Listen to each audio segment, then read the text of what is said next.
cause de l'alliance. Et tu as embrassé le Dieu de Germain dans la foi pour marcher dans la sanctification. Ma sœur, tu as l'alliance avec Dieu. Si tu as l'alliance, le Dieu d'alliance avec Germain à côté de mon ami. Amen.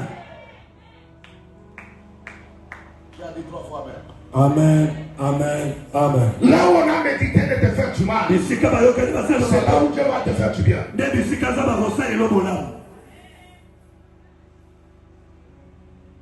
Même si tous les géants de ta famille se sont assemblés à cette fin d'année, au Banga de Soussouté, la semaine où tu as terminé ce qui le Dieu d'alliance te mira de feu. Mais quand le Dieu d'alliance s'est levé, l'alliance crie fort. Et c'est là où je t'avais dit. Depuis janvier jusqu'à maintenant, tu n'as pas abandonné la foi. Tu n'es pas rentré dans la sorcellerie. Tu n'es pas allé dans les loges.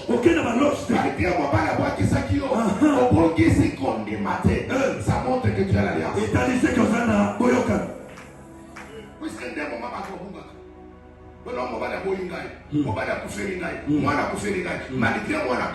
tu es resté dans la foi. Ça montre que tu as l'alliance.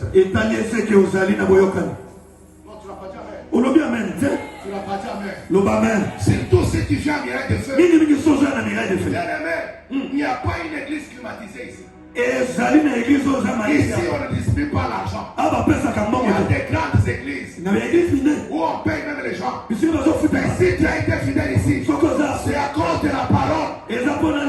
Ici, il y a la parole. Ici, il y a la prophétie. La prophétie par excellence. C'est la parole que nous prêchons ici. La parole qui donne la vie. La parole qui donne la santé. La parole qui convertit. La parole qui établit les serviteurs. La parole qui fait enlever les gens des coutumes. La parole qui nous convertit. Ici, c'est là où Dieu t'a changé. Ici, il y a la rosée. Il y a la neige. Il y a la neige. Il y a la différence entre la pluie et la neige. La pluie entre directement dans la terre. Mais les neiges, ça prend du temps. Je suis en train de te dire, tu es en train de recevoir la neige. Le ciel est ouvert. Même si ça veut traîner, à cause de l'alliance, il va m'aider ici. Je suis en train de te dire, tu ne passeras pas à côté. Tu ne passeras pas à côté.